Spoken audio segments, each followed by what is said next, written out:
This is an independent project for the ME 3210 course at Georgia Institute of Technology for Dr. Rashidi.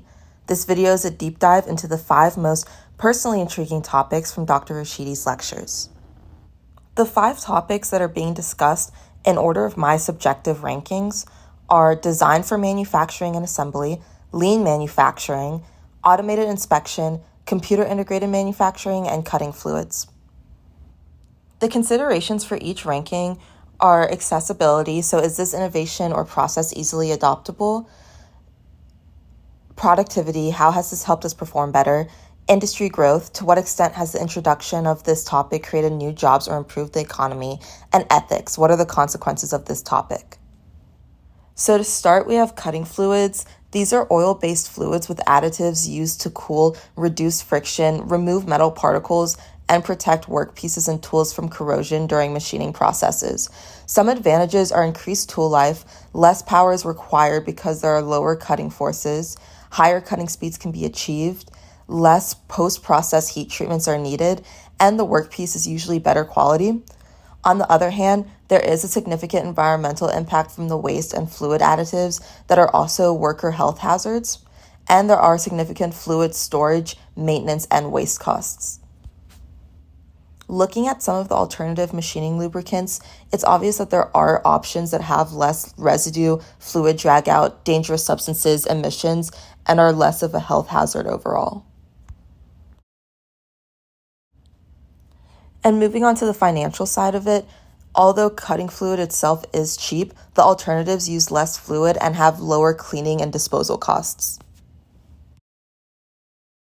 So to get back to the rankings in each category, because cutting fluids are cheap but have higher associated costs, it gets an accessibility ranking of 2 out of 5. Regarding productivity, it gets a 4 out of 5 because it reduces downtime by making required maintenance less frequent, and it also widens the range of machining capabilities, but negative health effects on employees may cap productivity. For industry growth, cutting fluids make up only 5% of the global lubricants market, so it gets a 2 out of 5. And all of the environmental and health concerns associated with cutting fluids is why it gets a 1 out of 5 for ethics. Next is computer integrated manufacturing, or CIM, which involves using computers to control the entire production process from design to the finished product. This is done using computer-aided design, computer-aided manufacturing, computer numerical control, and programmable logic controllers. The automotive, aerospace, and electronics industries have used this to automate assembly processes with speed and precision. The pharmaceutical industry has also used this to adhere to strict drug quality standards.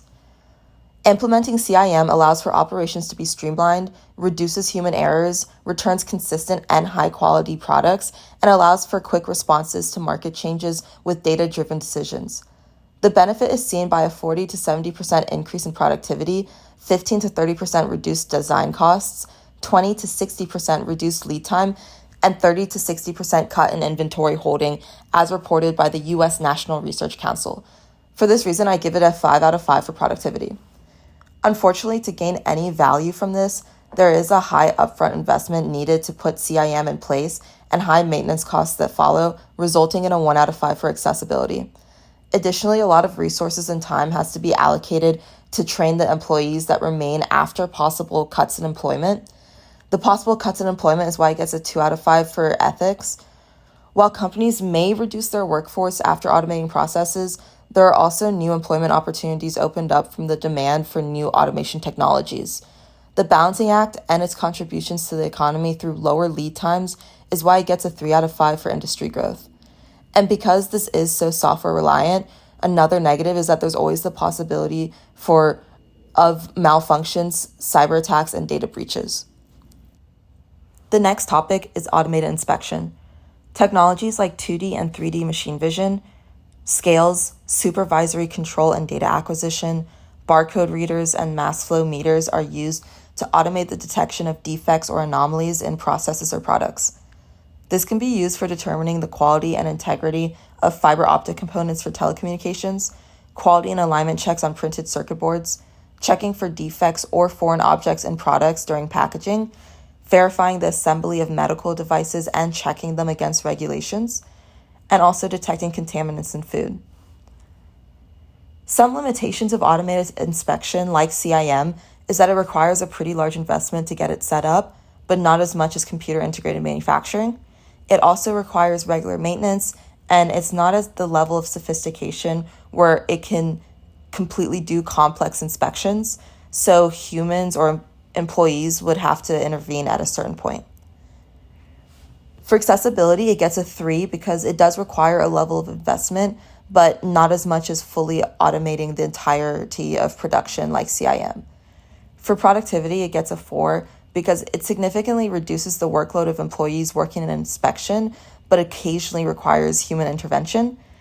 For industry growth, it gets a 3 because while it may influence a company to cut the number of employees working in inspection, it also creates demand for automation technologies and can create new jobs. Finally, for ethics, it does get a 2 because, again, it is likely to reduce the numbers in inspection departments.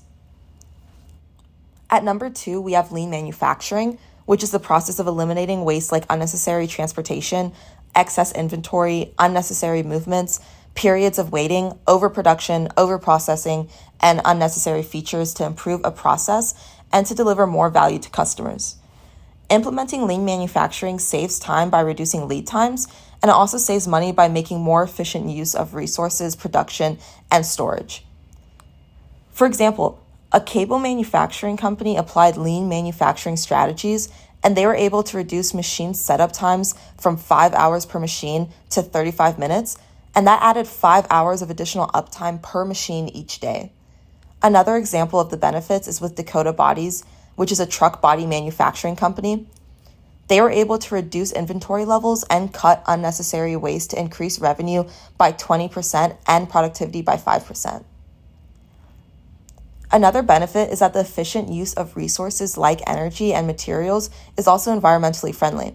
Together, this increases customer satisfaction. A limitation is that the focus on removing waste may put unnecessary stress on employees who feel like there is little margin for error. It also might lead to job cuts. Another consequence of the focus on cutting waste that is deemed not essential for the current company's strategy is that it might slow future development with an over-focus on the present. Another limitation is that optimal lean manufacturing methods depend on the nature of each process and company, so it's difficult to create or outline a standard model for this process. So for accessibility, it gets a 5 because there's actually a decrease in costs from implementing this. For productivity, it also gets a 5 because it narrows the strategy and focus of processes by cutting out unnecessary elements. It gets a 3 in industry growth because it makes companies more successful and grows the economy, but it could also lead to layoffs. For this reason, it also gets a 3 in ethics. Finally, at the top of all the rankings, we have Design for Manufacturing and Assembly, or DFMA, which entails designing parts to be as simple to manufacture and assemble as possible. Methods include reducing the number of parts and part types, designing self-aligning parts, and avoiding unrestricted vision to these parts.